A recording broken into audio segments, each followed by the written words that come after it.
you're looking live at Launch Pad 39A, where in just a few minutes, SpaceX will begin fueling its Falcon 9 rocket. At the top is the Blue Ghost lunar lander, built by Firefly Aerospace with NASA payloads on board.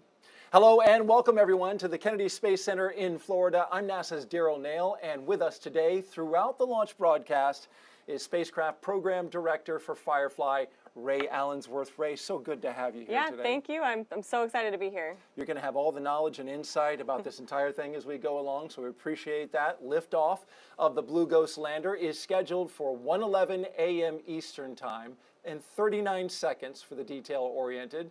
They are currently working no issues and things are good for launch. And if everything goes according to plan, that lander will complete its journey 45 days from now with a landing in Mare Crisium. That's near the Sea of Tranquility. And if that sounds familiar, well, there's a good reason. That is the landing site for Apollo 11 in 1969. Firefly Aerospace, an American company based in Cedar Park, Texas, just north of Austin, designed and built the lunar lander that will carry, among other things, 10 NASA commercial lunar payloads, or CLPS, to the moon's surface, and that's the most that any CLPS mission has taken to this point.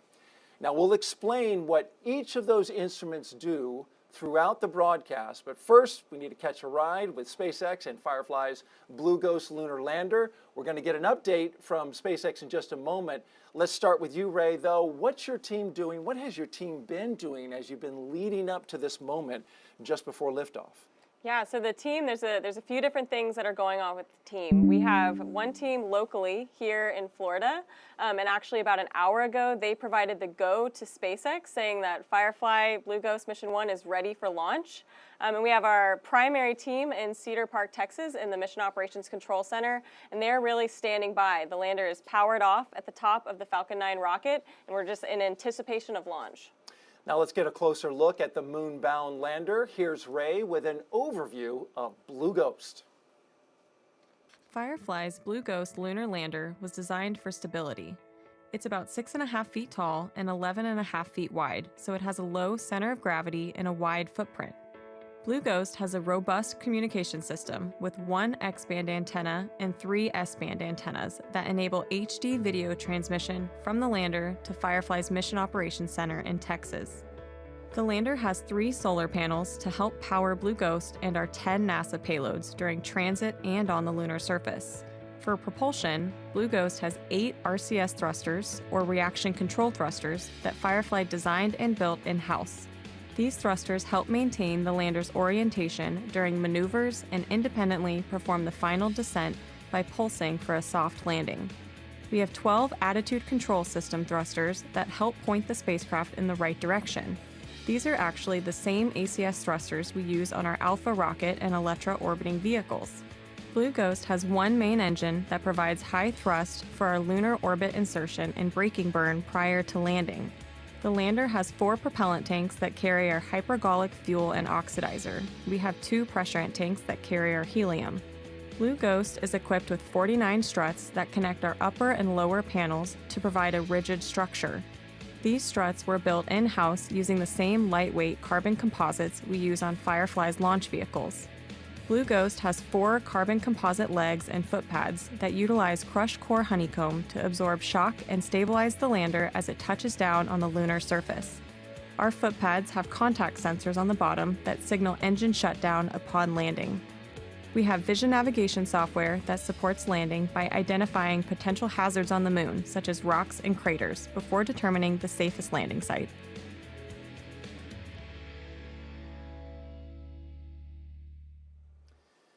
Firefly's Blue Ghost Mission 1, Ghost Riders in the Sky, is delivering science and technology to the moon through NASA's Commercial Lunar Payload Services Initiative.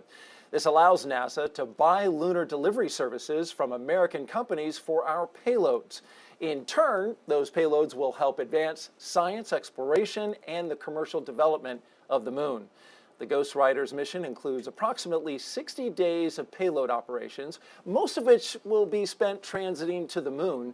And then those 10 NASA payloads, they'll have about 2 weeks on the surface of the moon to perform their tests, experiments, and other activities. Let's turn our attention now to the rocket that's going to help Blue Ghost get to its lunar destination. Joining us live is Jesse Anderson at SpaceX in Hawthorne, California. Jesse.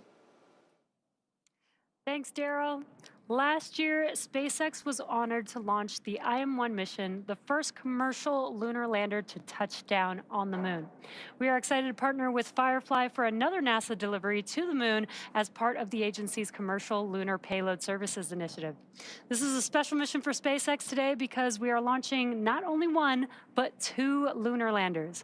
And we'll share a little bit more about the secondary payload in a bit. And coming soon, SpaceX will launch NASA's IM-2 Nova-C lunar lander mission, also part of the Commercial Lunar Payload Services initiative.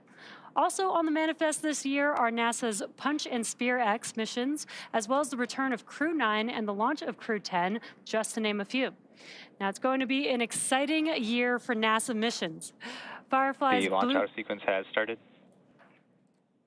Firefly's Blue Ghost Mission 1 marks our 8th launch of the year after a record-breaking 2024 where we launched 134 Falcon missions. Also last year, our Dragon spacecraft delivered several missions to and from the International Space Station, including 2 cargo missions, CRS-31 and CRS-30, and 3 human spaceflight missions, Crew 8, Axiom 3, and Crew 9, which is currently still docked at the station. Now, coming back to today's mission, we are now at T-minus 34 minutes from liftoff. And while the countdown continues, let's take a moment to meet the vehicle that will be taking these payloads to space today. Falcon 9 is a reusable 2-stage rocket and the first orbital class rocket capable of reflight. Since first taking flight in 2010, Falcon 9 has launched more than 400 times, including nearly 350 reflights, proving reusability is essential to sustain more advanced and deeper space exploration. Reusability allows SpaceX to refly the most expensive parts of the rocket, which in turn drives down the cost of access to space. And speaking of reusability, this is the 5th flight for the first stage boosters supporting today's mission, which previously flew NASA's Crew 9 to the space station, RRT-1, and 2 Starlink missions. And after it completes its mission today, we will once again look to land and reuse the booster on a future flight. Now, this time the booster will return and land on our drone ship. Just read the instructions, which is currently on standby in the Atlantic Ocean. The first stage, which is the tallest portion of the vehicle, provides 1.7 million pounds of thrust thanks to its 9 Merlin M1D engines. Named after the Millennium Falcon from Star Wars, the 9 in Falcon 9 actually refers to those 9 engines. The second stage is powered by a slightly modified engine called the Merlin Vacuum or NVAC engine. Now, this engine has a larger nozzle, which allows the second stage to perform more efficiently in the vacuum of space. The first stage gets us out of Earth's atmosphere and into space, while the second stage takes the payload to its targeted drop-off orbit. Now, the large barrel structure with the pointed nose cone at the very top of the vehicle is the payload fairing, and it's composed of 2 halves made up of carbon composite material that come together to protect the payloads until we're in the vacuum of space. We'll be attempting to retrieve the fairing halves once again with our recovery ship, Bob. Both halves of the fairing flying today are flight proven, with one side flying for the 20th time and the other for the 12th time. And there you can see on your screen the Blue Ghost lunar lander there, integrated to Falcon 9's second stage in preparation for launch. And you can't see it, but there is a second payload in the photo, iSpace's lander Resilience, which we'll talk about a little bit more later on in the show. Now, Resilience is encapsulated in the payload canister, which is just under Blue Ghost. This is to protect Resilience from the spacecraft above it during launch. Now, when the rocket launches, the canister takes the launch load of the Firefly spacecraft and their payload adapter and transfers it to the rocket structure. Now, it continues to be a smooth countdown. Weather is holding steady, and we're looking good for an on-time liftoff. So while we wait, let's check back in with Daryl and Ray. All right, Jesse, and our hearts go out to everyone at SpaceX who's been impacted by the wildfires in California, and everyone who's working this mission today and pulling it off. Despite those challenges, we greatly appreciate it. All right, joining me now is Firefly CEO Jason Kim. He's here to talk this mission and what lies ahead for the aerospace company. Jason, you've got decades of experience in the aerospace industry, but you've only been with Firefly for a little more than half a year. How's it been going for you so far, leading this company? Well, it's funny you say that. I actually was a customer of Firefly on the Space Force's Victus Nox mission we launched a 24-hour notice mission back in September of 2023. So I got to know the team members. I was just really impressed with everybody at Firefly. It's a very bold team. It's a can-do spirit and very exceptional in terms of engineering, rocket engines, carbon composites. I can just go down the list. Right.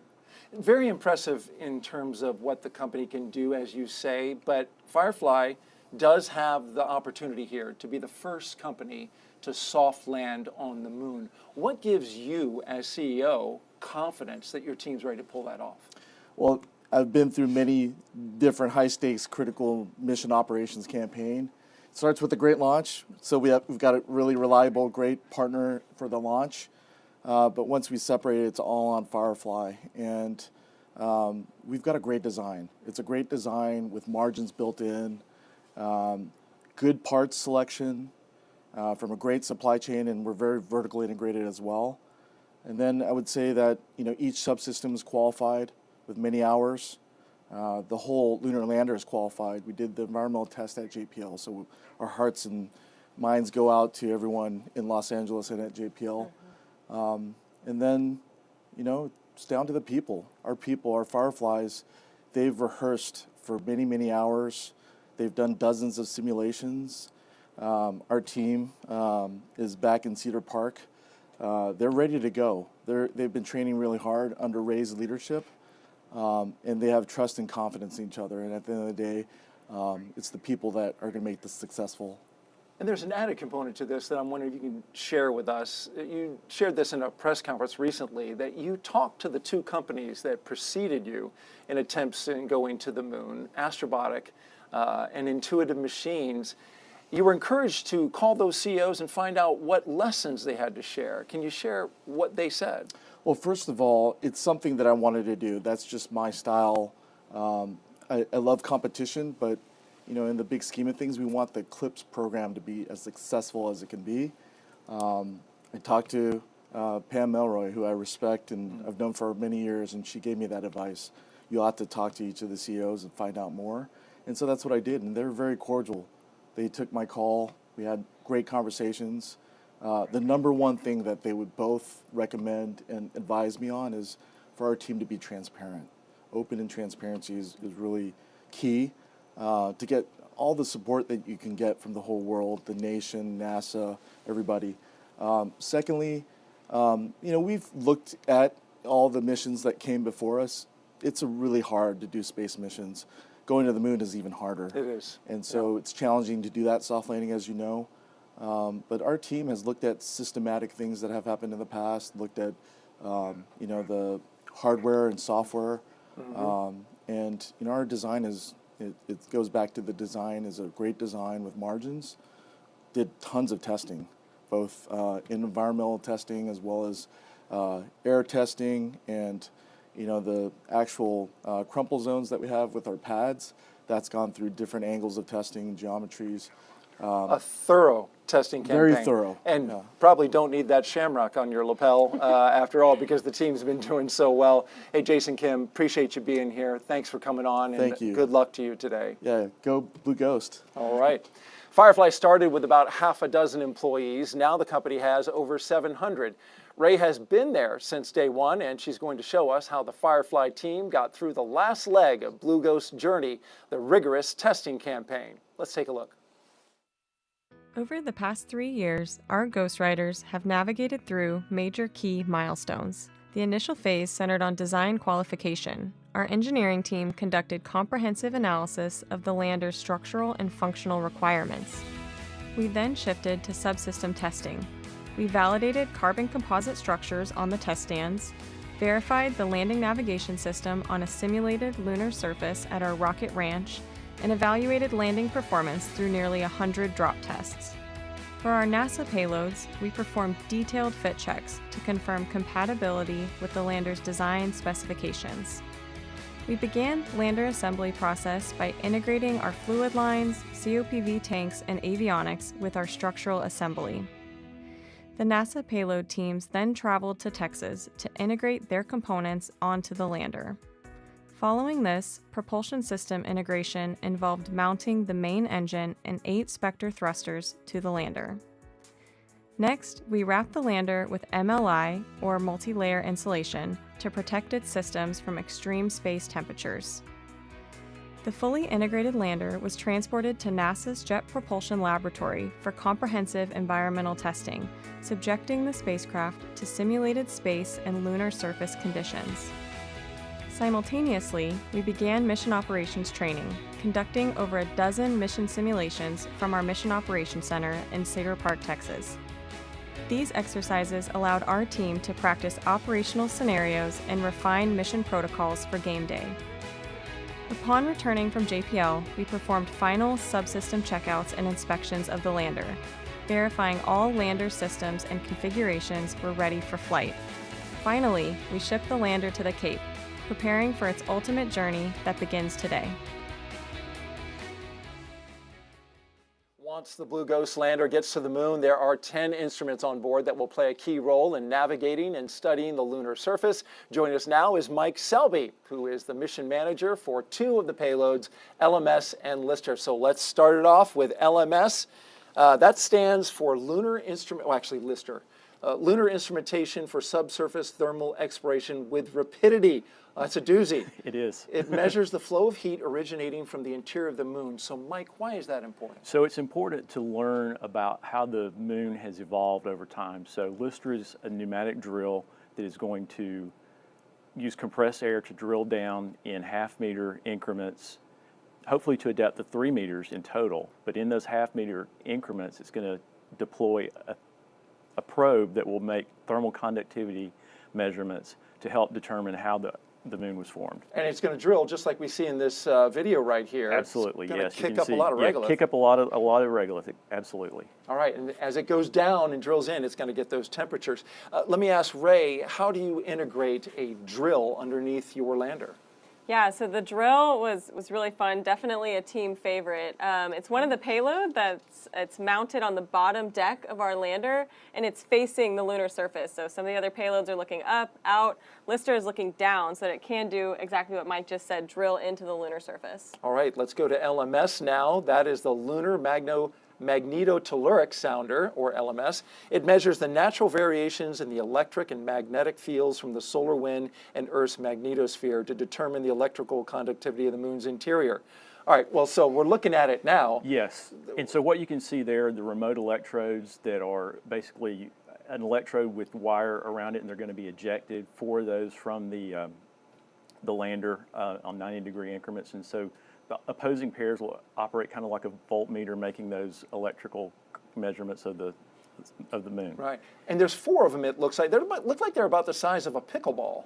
That would be correct. Yes. Or softball. Yeah, and they'll be deployed hopefully about 60 feet out from the lander.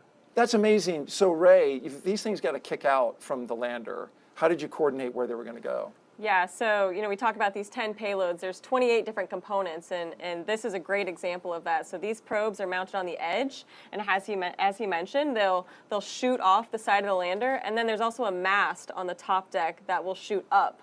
So there's going to be communication from the probes on the lunar surface up to that mast. So it's very interesting. A complex arrangement, but we're going to get some exciting data from it. Absolutely. Mike Selby, thank you so much for coming and joining us today. Thank you. And good luck. All right, for explaining those NASA payloads, we appreciate that. We're going to go back now and check in with the rocket with Jesse Anderson live at SpaceX in Hawthorne, California. Jesse. Thanks, Daryl. And that was so cool to see how interesting that NASA payload is going to be. Very excited to see, what data we can gather from that. SpaceX is part of the Artemis campaign, which includes clips that will further lunar exploration with NASA. At our headquarters in Starbase, Texas, we're continuing to rapidly build and test Starship, which will enable us to send large amounts of cargo and crew to the moon, Mars, and beyond.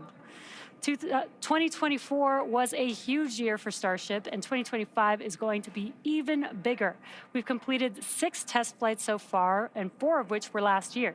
Now we're looking to dramatically increase the number of launches of Starship this year with tons of exciting firsts coming, like in-space propellant transfer and our first attempt to catch the upper stage of Starship. Starship had some absolutely mind-blowing moments in 2024, most notably the first booster catch, which saw the Super Heavy booster return to the launch tower to be caught out of mid-air on the chopsticks, a major milestone to the path of full reusability. These flight tests are critical for iterating towards a fully operational vehicle because the more we fly, the faster we learn. Development and manufacturing of Starship takes place at Starbase, one of the world's first commercial spaceports designed for orbital missions. Many new buildings and facilities, including the new launch tower and the 1 million square foot Star Factory designed with the goal of producing hundreds of ships a year, were built at Starbase in 2024. Complete. There's tons of work still to be done as Starbase continues to grow and transform into the gateway to Mars. And in addition to all of that, construction is underway at Cape Canaveral's Launch Complex 39A, where an additional Starship launch tower will be coming online. There's so much to look forward to in this era of space exploration, and we couldn't be more proud of our work with NASA to help humanity go beyond low Earth orbit again.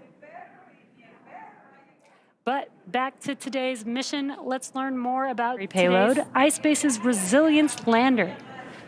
For its second mission to the moon, iSpace aims to achieve a soft landing on the lunar surface, deploy its proprietary micro rover named Tenacious, explore the moon's surface, and collect samples. Now, during the journey to the moon, the lander will conduct a lunar flyby, the first by a commercial lunar lander. And after its 4 to 5 month journey, Resilience will set down in the Mare Frigoris, where it will explore the lunar surface. Resilience is part of the HAKUTO-R Lunar Exploration Program, which represents iSpace's first 2 lunar missions. Resilience is carrying 6 payloads, including Tenacious, the first lunar rover completely designed, manufactured, and assembled in Europe. And if successfully deployed, it could be the first commercial rover to explore the surface of the moon. For a bit more on Resilience, we have a few words from iSpace.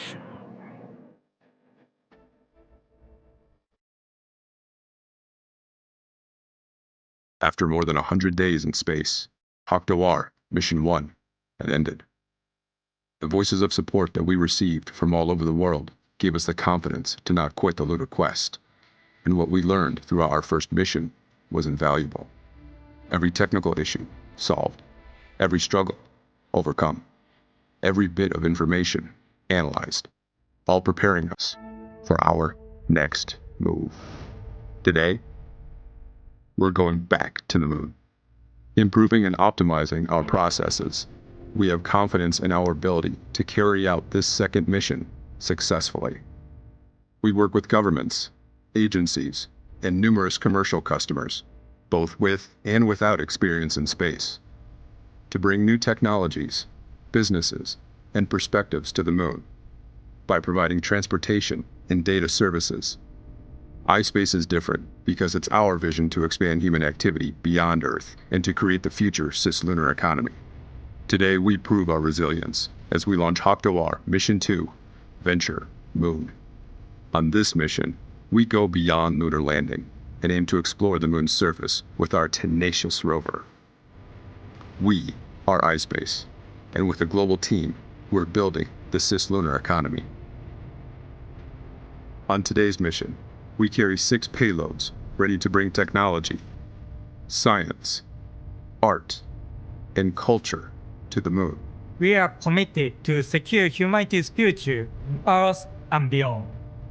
We offer an entry point into the cislunar market for everyone who is ready to join us on this amazing venture.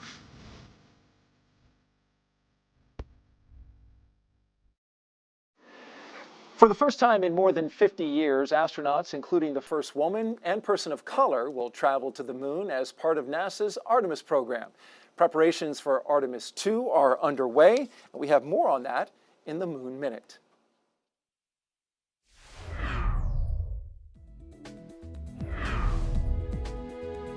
Hi, I'm NASA astronaut Victor Glover, pilot of the Artemis II moon mission.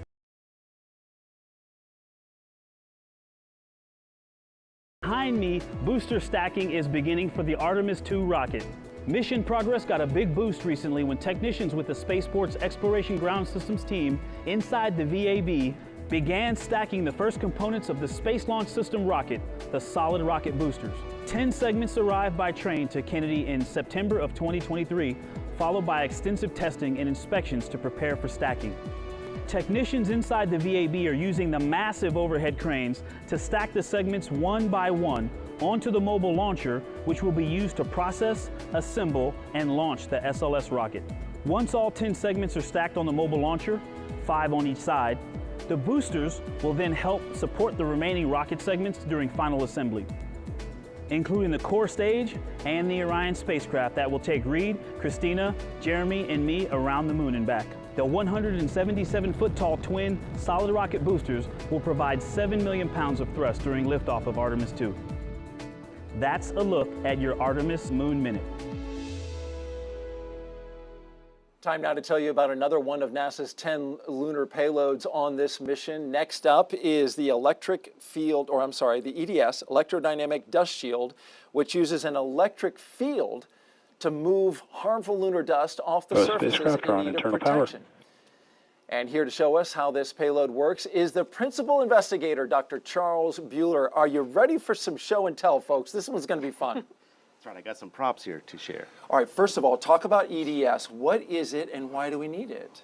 The EDS is a system developed here at KSC for the last 25 years or so. Wow. To lift and remove dust from surfaces without any moving parts, gases, or fluids. And we incorporated our EDS technology into various substrates to do just that. And that's important because this regolith on the moon, it's abrasive, right? It's very abrasive and it is potentially toxic, yes. So we don't want that on our equipment or spacesuits or anything that's moving.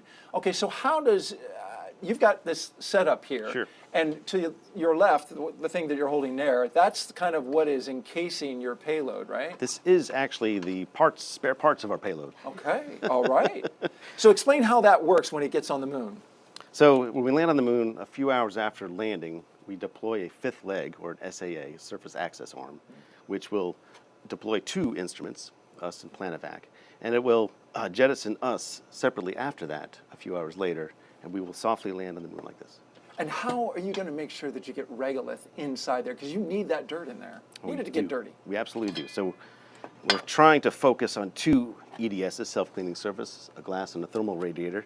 And what's going to happen is when we land, we have 6 other EDSs that their whole job is to lift dust from the surface and direct it and deflect it onto our EDSs. Hold that up for a second, Dr. Bueller, because you can see through those little bands, right? What are those? It looks like that the dirt can pass through them. Those are just electrodes. The same thing in our transparent EDSs. They can kick up the regolith onto it? Okay. So. Okay, and so now let's show us how this technology works. Once you get it dirty, Once you get it dirty with the reduster, you can show here. So if you have a glass system, a camera lens or something, we got a camera you can get overhead. it really dirty on the moon. Oh yeah, okay. And that's bad news. Yeah. So you don't want that. So you want to turn on your EDS and then voila, dust will come Look off. at that, just All right off clean. the surface. Yeah. And that is electrical current that's created. That is an AC square wave signal. Okay. Low current. Now, can we give it a tougher test? Can you really get this? I mean, we can get my 1.5-year-old to come in here and throw dirt. He's very good at throwing dirt. If you need help. Well, we'll keep adding dust. Why not? Yeah. You know. Hey, it's live TV. What could go wrong? Yeah. Cover the whole thing. How about that? Now you're talking. And what I can also do, once we de-energize that might take a few more minutes. It doesn't take too much longer. So if that's harmful regolith, literally nothing moving, no moving parts, no gases, and it's just coming off the surface, and it still continues to work it right off. Yep. That's fantastic. And what's nice is if it's on, we can't get dust to stay on it. That's also very useful. That's fantastic because these little dust particles, as I understand on the moon, as you were just talking, are like little shards of glass. So you don't want that stuff to stick. What do you expect to happen on the moon when you do this? Now on the moon, we have to polarize the dust, so that takes a little bit longer. So we apply a DC field for a few seconds, a few minutes. That's based on the resistivity of the dust. Okay, and Ray, been pretty fun to watch that, happen, and you had to make sure that this had good access to the regolith. How'd you do that? Yeah, so as he mentioned, we designed this surface access arm, and so when we land on the lunar surface, that arm will deploy down, and then there's a hinge that we very specifically designed to get EDS to flatly land on the surface and get that dust up in it the way it needs to perform its science objectives. So. And you can kick up a little more regolith if he needs it? Yeah, well, there's other activities going on the lander that I think will really help get dust on there. The Lister drill will be running. There might even be some dust from landing, that impact kick up a little. So we'll try to get a lot of dust on your payload to help you out. I appreciate that. All right, very Want good. to be dirty. I want one of these for my entire house. And just punch it and all the dust goes away. Then you really have something. We are looking forward to this experiment. Thank you, Dr. Charles Buehler, for being here. Thank you for the demonstration. And Ray, appreciate your insight on how you integrated into the payload. That's great. All right, well, thank you very much. All right, time now to tell you about another one of NASA's 10 lunar payloads. We're going to have so much more of these lunar payloads coming up in the show. We're going to get to that in just a little bit. You may have heard us mention CLPS, which is the Commercial Lunar Payload Services Program at the beginning of the show. Let's dive a little deeper now into this relatively new NASA initiative. Our moon. It seems so close in the night sky, but getting there is really hard. But what if there was a way to change that? Only a few nations have successfully landed on the moon. As NASA sends astronauts back to the lunar surface, this time to stay, we will need to send science and technology instruments ahead of time to lay the foundation for human exploration. To make this happen, NASA is helping establish a commercial lunar economy. For the first time ever, there will be commercial delivery services to the moon. We are enabling American companies to send our payloads to the lunar surface for us. These delivery services will expand our capabilities for exploration, radically increasing the amount of science we can achieve. This high-risk, high-reward initiative will invest in and leverage the entrepreneurial spirit of American innovation to launch a commercial lunar marketplace, advancing technology and exploration for all of us. With this never-before-seen streamlined access to the moon, we will be able to make novel measurements and develop technologies that scientists have long wanted to do on the lunar surface. And as this new industry matures, this commercial delivery service for NASA and other customers could expand beyond the moon to other destinations in our solar system. And we can learn to live on another world because we are explorers.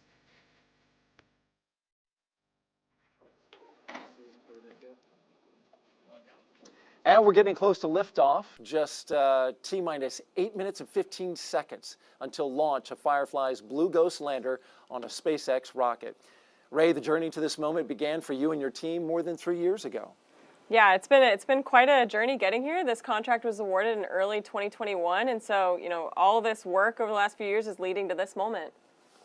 And you've got a pretty big team. Talk a little bit about that. Absolutely. We have a team of dedicated engineers, operators, technicians, and support staff that have been working tirelessly to make this mission a success. I'm incredibly proud of what our team has accomplished and what we'll continue to accomplish once Blue Ghost begins its road trip to the moon. And what's your sense of how the team is feeling right now? You've done a ton of preparation. You've been there from the start with these folks getting ready to do this mission. Yeah, the team right now, I think, is just filled with anticipation, excitement. I was messaging some of them earlier, and I think today it really started to set in, when you see that Falcon 9 go vertical on the pad.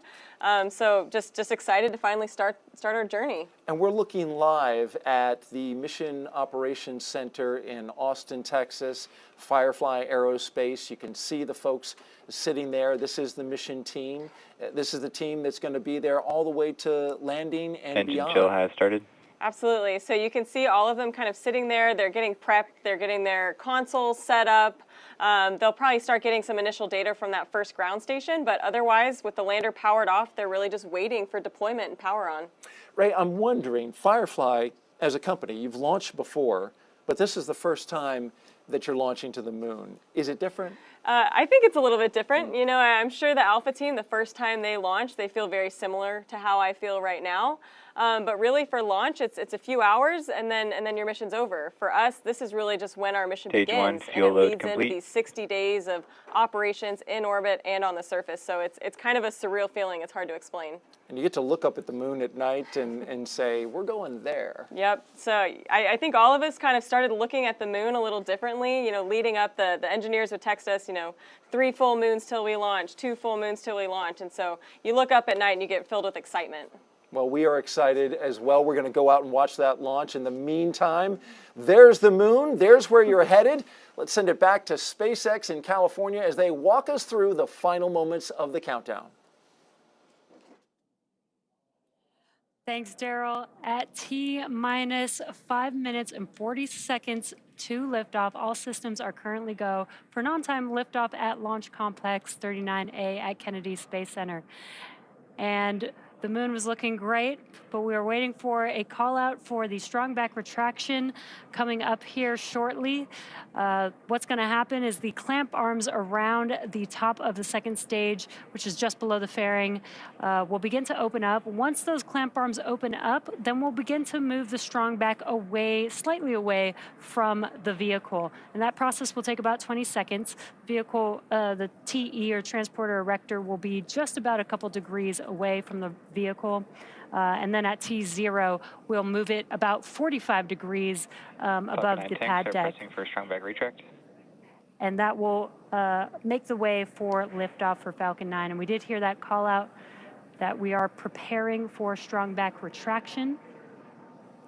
That should be coming up here in about 20 seconds. Now the strong back is that vertical structure just behind the vehicle that you see there on your screen. Strong back lower has started. And there's that call out that the strong back retraction has begun. Now, again, what you're going to see is those clamp arms just below the fairing are going to begin to open up. And once they're fully open, that'll make way for the transporter erector to move away from the vehicle.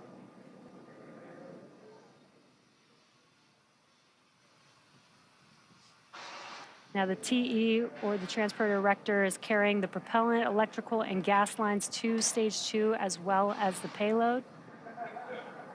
And there you can see on your screen that those clamp arms are now opening up. And this is a good view here because you'll be able to see that TE start to move away from the vehicle. It's pretty slow, but you should be able to see it here in a few seconds.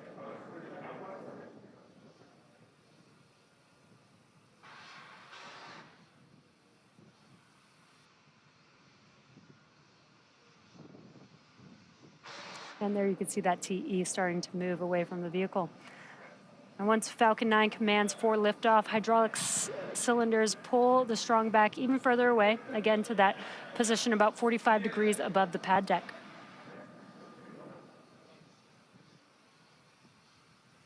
Now we are coming up on liquid oxygen loading completion at the T-minus 3 minute mark.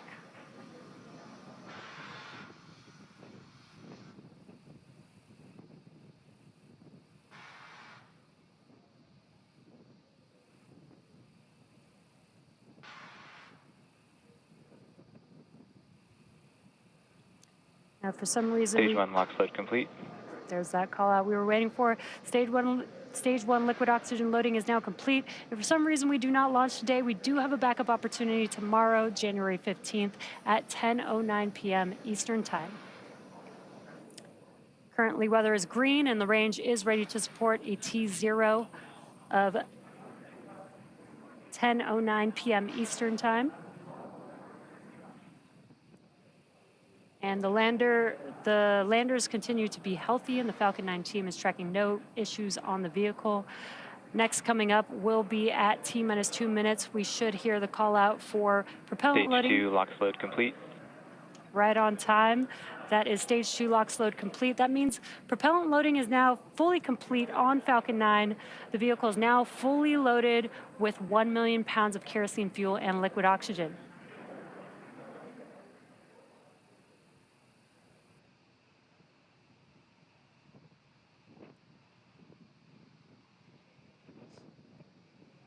And just a correction, it is 1:11 a.m. Eastern time for liftoff tonight. Gas launch closeouts has started.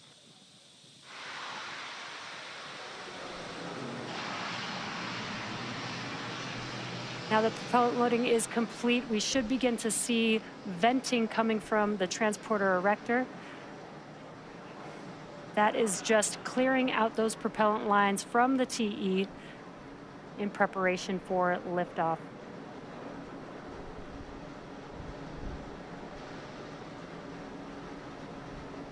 Falcon 9 is in startup. Good call out. This means that the Falcon vehicle's internal flight computers have taken over the launch countdown. We're now just waiting for the final go from the launch director. LD, go for launch. And great news, we are go for launch, so let's watch as Falcon 9 takes our 2 lunar payloads out to space. T-minus 30 seconds.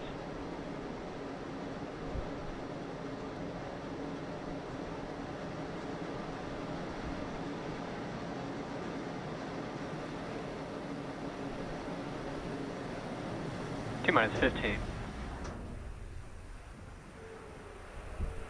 10, 9, 8, 7, 6, 5, 4, 3, 2, 1. Ignition. And liftoff. Go Firefly, go iSpace, go Falcon.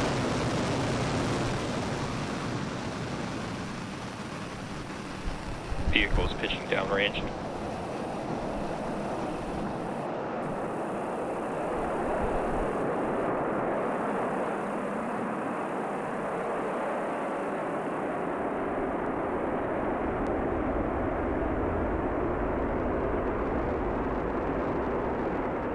T plus 30 seconds into launch, Falcon 9 has successfully lifted off from Launch Complex 39A at Kennedy Space Center. Now the vehicle is going vertically, but it will begin to move horizontally. We're going to gimbal those. Falcon 9 power and telemetry are nominal. We're going to gimbal those engines. We're still going up, but now Engine pressure is nominal. Vehicle is supersonic. We'll be moving horizontally, and that helps the vehicle get into orbit and avoid being pulled back down to Earth. Now we are coming up on max Q. This is the largest structural load that the vehicle will see during ascent. Max Q. There's that call out. We've passed through max Q. And we do have a few events coming up in quick succession. That'll be MECO, stage separation, and SES-1. MECO is main engine cutoff, and that's where we will shut down all 9 of those M1D engines that you see there burning bright on your screen. That prepares the vehicle for stage separation. That's when the first and second stages separate from each other, and the first stage will begin to make its way back down to Earth, while the second stage carries the payloads and continues with its journey with SES-1, or second stage engine start 1. And that's where we will ignite the MVAC engine on the second stage. And shortly afterwards, we will have SECO, where the vehicle will coast. So we are coming up on those 3 events that I just mentioned: MECO, stage separation, and SES-1 in just about 20 seconds from now.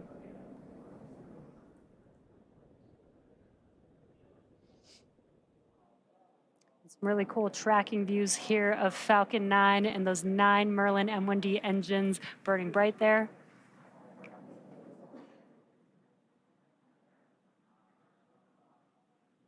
MECO. Stage separation confirmed.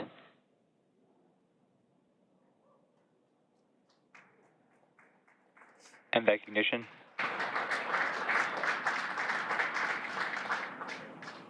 And great views. We watched as we shut down those 9 Merlin M1D engines, stage separation, and now you can see there on your screen that MVAC engine has ignited, again carrying the 2 lunar landers aboard Falcon 9's second stage. And there on your left-hand screen, you can see that the first stage is deploying its grid fins. Those hypersonic grid fins will help guide the vehicle back down to Earth. And in about 15 seconds or so, we will also have fairing deploy. We have the fairing protecting the payloads through ascent. But once we're in the vacuum of space, we no longer need that protection, so we will jettison those fairing halves.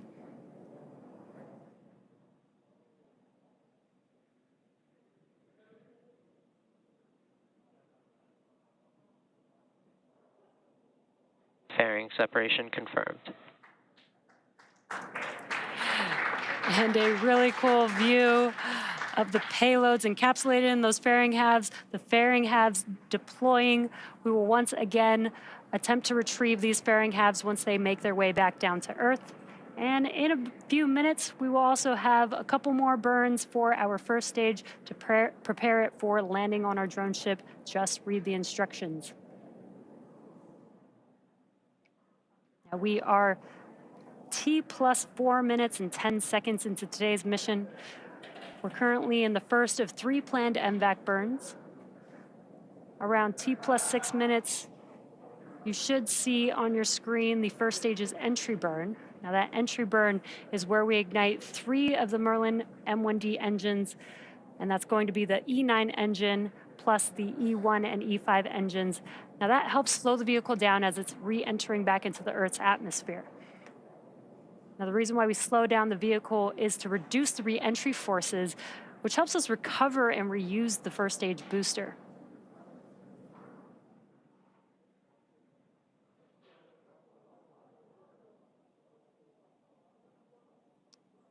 So far, everything is looking nominal. Stage 2, still carrying our lunar payload and on a nominal trajectory.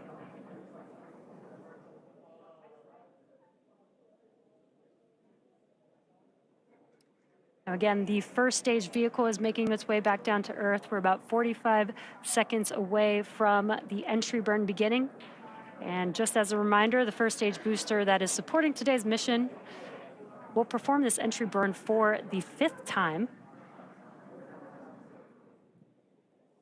Falcon 9 is the world's first orbital class rocket, reusable rocket, and this is important because reusability allows SpaceX to refly the most expensive parts of the rocket, which in turn drives down the cost of space access. So we do have that entry burn coming up just about 10 seconds. Again, that will be 3 engines reigniting for just about 20 seconds or so.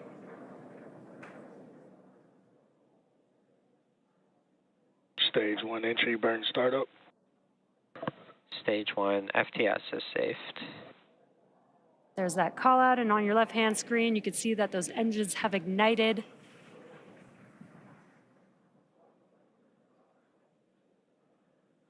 Again, helping to slow down the Falcon 9 booster as it's making its way back down to Earth. Stage 1 entry burn shutdown.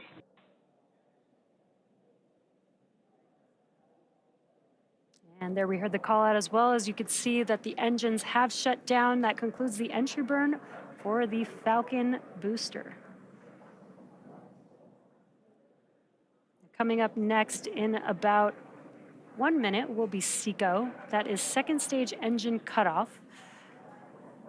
And that'll basically be where we shut down that MVAC engine and allow the second stage to coast with the payloads. Stage 2 is in terminal guidance. As the vehicle is making its way towards its targeted drop-off orbit for each of the lunar landers. And just shortly after we have SECO, we'll also have the landing burn start up on the booster. So we will have a couple events happening back to back. Stage 2 FTS is saved. Stage 1 transonic. For the landing burn, we reignite the center E9 engine. And again, that slows the vehicle down just in time to touch down for landing. And we have SECO 1 coming up, as well as the landing burn in just a few seconds.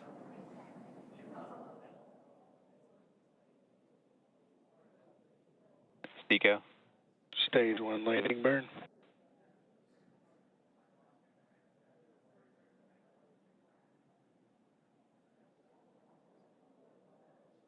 Nominal orbit insertion. Full view of first stage, touching down for landing. Landing leg deployed. Stage 1 landing confirmed. And there you can see on your screen, the Falcon has landed on Just Read the Instructions. That marks SpaceX's 398th recovery of an orbital class rocket, and that includes first stage landings for Falcon 9 and Falcon Heavy. Now we're just waiting for confirmation of good orbit.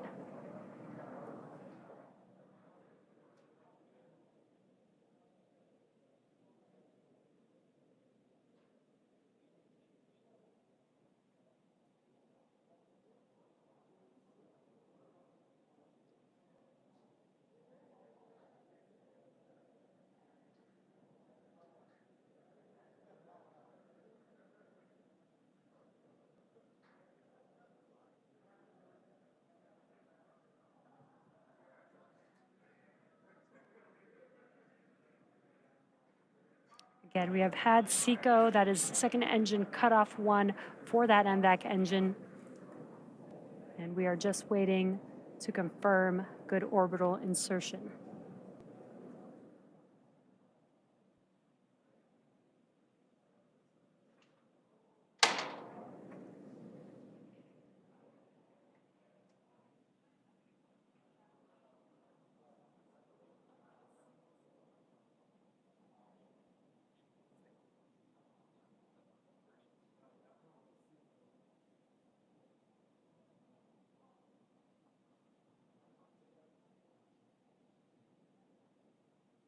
And we have confirmed good orbital insertion.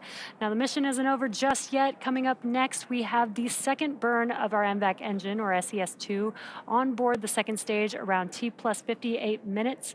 And then that'll be followed by payload deploy. So until then, we're gonna send it back over to you, Daryl, at KSC. All right, thank you very much. If you're just joining us, we are just into the mission here, T plus 10 minutes and 30 seconds into the flight of the Falcon 9 with the Blue Ghost riding aboard. And it was, as you can just hear, a nominal orbital insertion. Great news. We just witnessed it live right here from the Space Coast at Kennedy Space Center. And on board are 10 NASA payloads headed towards our moon. We have Ray Allensworth, who is here, the spacecraft program director. You and I were just out there watching it live outdoors, just 3 miles away. How'd that feel? I can't stop giggling. No, I mean, it's one thing to watch a rocket go. It's another thing to know that your payload's on the top of it. Right. So it was incredible. It was perfect. I heard you say, bye, honey. Kind of wave goodbye. Yeah. When you work so long on something like that, I can just only imagine how that felt for you. Thank you for trying to put it into words. Now, looking ahead a little bit, we're going to have a burn, a second stage engine burn that's going to help complete its trip to get you where you need to be around the Earth and into that orbital insertion. And then we're going to deploy at 1 hour and 5 minutes. So we're looking at about 55 minutes from now. And there's a lot more work to do. So make sure you stay with us. We are on top of it here with our team, watching it in the sky and tracking it along its path. And we're also going to nail that acquisition of signal right after it separates. So we're going to be expecting that about 6 minutes after launch vehicle separation. That will be an amazing moment, and you'll want to see Blue Ghost separate in near real time from the second stage of the rocket because it's a phenomenal view. All right, we're continuing to track, and if everything goes as planned, in 45 days, the Blue Ghost lander will land at Mare Crisium, a large, dark, basaltic plain in the northern hemisphere of our moon. The location is near the Sea of Tranquility, the landing site for Apollo 11. It's also near Taurus Littrow, the Apollo 17 landing site. Ray, NASA chose Mare Crisium as the landing site for a good reason. Absolutely. The landing site was chosen by NASA because it supports the goals of our 10 NASA payloads that will gather critical data about the moon's regolith, geophysical characteristics, and the interaction of the solar wind and the Earth's magnetic field. The landing site also allows us to capture the lunar sunset after Firefly operates for a full lunar day, which is about equivalent to 14 Earth days. We'll be studying a unique phenomenon seen by Eugene Cernan during his final steps on Apollo 17, where he observed a horizon glow as the lunar dust levitated on the surface. On your screen is a sketch Cernan made of the event. Firefly is set to capture this phenomenon during the lunar dusk conditions and further prove what Eugene saw as the last astronaut to walk on the moon. And you can see on your screen a live shot right now of the moon. This actually was recorded just a few minutes ago, but this is what it looked like outside when we were looking up. Such a beautiful shot, and big thanks to our camera crew for grabbing that. And if you look closely, you can see where Blue Ghost is heading, that landing site. It's in the 12 o'clock position. Correct me if I'm wrong. No, right? absolutely, Clock, right there. And there it is, right at the top of your screen, that basaltic plain, that basin there. And what a beautiful shot. Blue Ghost is on its way. With us now, the Associate Administrator of NASA's Science Mission Directorate, Nikki Fox. Well, you saw it live in person as well, Nikki. And I did. Beautiful shot of the moon there. It's all coming together. I know. I had as it was going up, I had the urge to say, that way, there's the moon, that way. It was a fantastic launch. Something really special about an instantaneous launch as well. You know, that countdown goes and you know it's going to happen. It's got to be right at that moment. Yeah, so a beautiful sight. Congratulations, Thank Ray. You must be so, I know incredible. Exactly how excited you are right now. It's amazing. I'm taking in all the moons now. I did. I mooned out for you guys today. You sure did. I did, yes. Oh, yes. It looks lovely. Well, let's talk a little bit of science now. How was the science and the tech on board this particular mission inspired by NASA's Apollo 11 mission? Yeah, I mean, we learn, the great thing about NASA and about NASA science is we learn with every single mission that we do. And so, of course, we learned so much about the experiences of our astronauts on the moon. And, you mentioned before that the regolith is a big challenge. It's very sticky and it's very tacky and it kind of sticks to everything. And so we actually have a couple of experiments on there. One is going to sort of look at just how tacky that dust is. It's going to look at different surfaces and see how much that regolith sticks to it. And then we have another one that's a super cool demonstration that's going to try and see if you can shake the dust off. Mm-hmm. It's the EDS instrument, and it's going to put sort of electric currents through, so it's not moving parts, it's not actually shaking it, just to see if you can displace the regolith. And so actually the instrument cleans itself as well. So it's very, very friendly. And so we're going to look at how we can improve the conditions for the Artemis astronauts. Yes, and we had a wonderful demonstration of the EDS principal investigator showed us how exactly how that dust is going to shake off. Can't wait to see what happens on the moon. Yes. Why are we sending robotic missions first before we send human missions to the moon? I mean, we want to send as much science to the moon as possible. It's such a great place for us to go.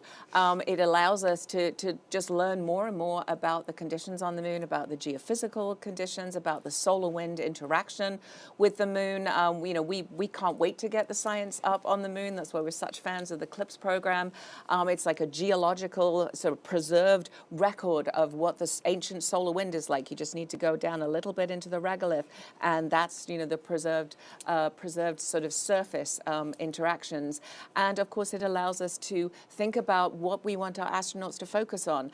They will be able to bring back the samples from the moon for us to be able to study, and so to be able to kind of help focus on which samples, what do we want for them to bring back. This is all stuff that we can do with these kind of advanced sorties that we're doing with the CLIPS program. Advanced sorties. Well, I like that. That sounds good. And in this plane, and briefly, it's a basaltic plain. There's a volcanic feature nearby. Yep. Tell me what the relevance of that is, Mons Luttrell, and why you're interested in that. Well, I think Ray just kind of nailed it. I mean, it's a great place for us to go. It's a region that we think the astronauts will be interested. It's a really great place.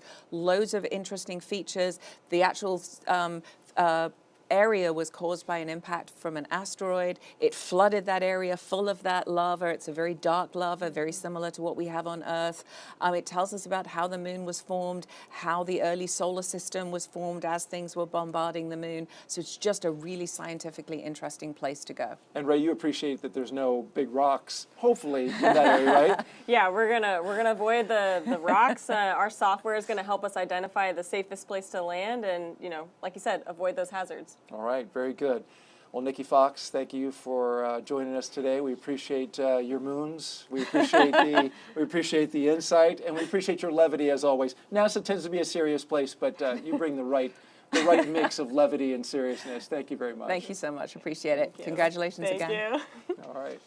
Well, it's difficult work to get to the moon. We haven't successfully done it in more than 50 years, but that's going to change. The CLPS initiative is changing that. Let's take a look.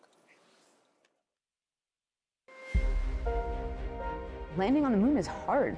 We're going back. Under this Artemis program, we're going to be sending humans to the moon for the first time since Apollo. So ahead of humans, we want to get up as much science, exploration, and technology experiments as possible. So CLPS starts facilitating a lot of the early science, the things we want to learn before we even send humans. CLPS stands for Commercial Lunar Payload Services, CLPS. The services part is the key element. Ordinarily, when NASA delivers a payload to the surface of the moon, they do it with a commercial partner, but NASA controls the building of the vehicle.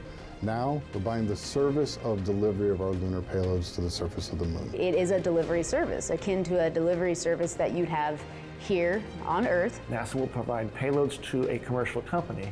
They decide how to get it to the moon. They have to develop their own lander, but they also have to manage the entire end-to-end mission. It's meant to provide affordable, rapid, frequent access to the lunar surface through American companies. We're funding different companies. We have commercial companies that are competing to win task orders to deliver our payloads to the surface of the moon. One of the goals when we started CLPS was to help establish a lunar economy. Somebody has to do it first, and then it becomes commercially available. Then they're able to crank them up. Then they're able to make it more affordable. And so the lunar surface is just the next frontier for a commercial environment. But we had to acknowledge up front, all the way through the highest levels of the agency leadership, that some of them will fail. These missions may not be as successful as a traditional NASA mission. We have accepted the risk that going through this innovative approach with these commercial companies, that there could be some failures. Some of them are new companies. None of them have ever successfully landed on the surface of the moon. So they're going to learn lessons. We need to give our vendors the opportunity to learn. And so that'll help ultimately buy down our risk as these companies learn, okay, what does it take to actually build up the lunar lander, integrate payloads, get to the lunar surface and land safely? They've been able to demonstrate that they have very, very good technical depth and the ability to design and execute missions. We're willing to take more shots on goal. And we aren't risking human lives. And in the big picture, if we're flying missions at 1/10 of the cost of a NASA mission and we fail 2 of them, we still get 8 missions for that same price. Even with 1 or 2 or 3 failures, this is still a very economical proposition. It's a risk posture which is more risk tolerant than NASA is accustomed to. There's not a single one of these companies that's willing to bet their mission on a coin toss. Every one of them is doing what they can in order to have the most successful mission possible. But the important thing to realize is that risk tolerant does not mean risky. And the rewards are a long-term ability to get payloads to the moon inexpensively, frequently, and rapidly. We want science, so we can then put more of our resources on even more science, exploration, and technology payloads and get more of a return on investment when we get to the moon. CLPS provides tremendous benefit across the scientific and economic communities. So there's a lot we'd like to learn about the moon to help human habitation and prepare us for missions to Mars and beyond. So the moon is the first step. All right, we've been going through each of the 10 payloads throughout the show, and now we've got a doozy. 5 of the payloads right now, and that's half of the ones going up to the moon. Joining us now is Dennis Harris, mission manager for those NASA payloads, and appreciate you being here. It's good to be here. Let's start now with the Lunar Planet Vac, or LPV, which collects samples of lunar regolith from the surface. This is really interesting. I mean, the name kind of suggests exactly how it works. Planet Vac. It's like a vacuum. Yeah. They carry up their own compressed gas, blow down on the regolith, collect it, and then put it in a canister. And this is a tech demo, so the canister in the future can be used to return the samples to Earth, or it can be used to send to any instruments on the spacecraft for in situ measurements during the mission. Yeah, if we wanted to bring it back, we could. Correct. And there you see it, Ray, as it's mounted there underneath the Blue Ghost. Tell me how you had to account for this thing, which is touching the regolith. Absolutely. So this payload, they, obviously they're a vacuum. They really needed to be in situ, touching the regolith. So it's on the bottom of that surface access arm that we talked about earlier that's also carrying EDS. And so when we land on that lunar surface, that surface access will go down, and their sample collection head is right at the end. So it'll press down into the lunar surface and then collect dust onto a sample sorter that we placed on the top deck. So it's another payload with multiple components that we placed kind of strategically to help them accomplish what they need to. Maximizing that lever arm that you're putting down on the surface of the moon. Yeah. Pack them all in. Right. Okay. Well, next up is LEXI, the Lunar Environment Heliospheric X-ray Imager. LEXI is a wide field of view, soft X-ray imager that will image Earth's magnetosheath and magnetopause to study how energy from solar wind generates geomagnetic storms and space weather. This one's interesting to me because this is looking back at Earth rather than looking at the moon. Correct. And as Brian Walsh, the PI, said yesterday, this is going to be the first global measurement of the Earth magnetic field and the interaction with the solar wind. And we can see in this graphic where they interact. Explain that to us. Well, this is where the solar wind meets the magnetosphere. And what happens is, you see the bright yellow and red spots, they're giving off energy. And so we're going to look at the photons, which happen to be in the frequency of soft X-rays, to see what's going on. What a unique area to look at that. And I take it, Ray, that it had to go on top, right, in order to look up. Yeah, this payload, very top deck. It's also mounted on a 2-axis gimbal. So this is a gimbal that we really specifically designed. Yeah, you can see it there. So that LEXI can look back specifically where it needs to collect that data. So a pretty intricate gimbal, but I think it was a lot of fun for the engineers to kind of solve that problem to get LEXI pointing where it needs to. That's cool, that 2-axis gimbal, a solution coming from Firefly. You got to appreciate that. We do. All right, well, this instrument that's next is, we have a demo right in front of you. A RAD PC. This is a radiation-tolerant computer system. Dennis, why do we need radiation-tolerant computers? Well, radiation is a killer for computers. Ionizing radiation could cause a bit flip, could crash the whole system. This particular system is going to use a set of 4 CPUs to kind of count each other and make sure each other's, there has been no single events. And so if it senses one, it puts one of the pads offline, uses the other 3, rewrites this one, puts it back on. And so radiation-hardened hardware is very expensive. And right, so to build a shell around it, that's expensive and it's heavy, right? It's heavy, and this is 95% commercial off the shelf. How about that? And so it's order of magnitude cheaper, and I believe it could be the future of space computing. Really jump the computing power on the moon in an area that's really tough for computers without adding weight. I like that. That's good stuff. All right, 3 down, 2 to go. Next up is NGLR. This is the next generation lunar retroreflector, right? And it's a target for lasers on Earth to precisely measure the distance between the Earth and the moon. Explain that, how that works right there. Well, range finding observatory on Earth is going to shoot out a laser pulse. It's going to hit this, and it's going to return it. And the nice thing about the next generation is it's built so it's going to return the ray to where the observatory is going to be. Not where it was, but where it's going to be on the Earth. So this is going to allow us to make precise measurements and watch the surface of the moon as it moves around. And actually, this is a follow-on to Apollo retroreflectors. Some of the same team that put the Apollo retroreflectors on the surface are working this program as well. That is a fun fact and worth mentioning. In 1969, University of Maryland physicist Doug Curry helped design 3 still-in-use lunar instruments placed on the moon by Apollo 11, 14, and 15. And he worked on this one. He is the principal investigator, yes, Dr. Curry. How about that? It's a lifelong passion for him, and I really appreciate his knowledge. And you got to work with him on it. Yes. Pretty basic in terms of installing this, I would take it? Yeah, this is our only payload that doesn't have an electrical interface. So this is purely a mechanical interface that is also on the top deck on one of those 2-axis gimbals. So we loved NGLR. Right, very good. All right, and last but not least, we have the regolith adherence characterization, or RAC. Now, I kind of like this one because of all the different samples that are on board. Yes. It's going to determine how lunar regolith sticks to a range of materials exposed to the moon's environment. So there it is, What are all those little, circles on the wheel? So those are all different material samples. So some are spacesuit materials, some are optical materials, some are Teflon, some are aluminum.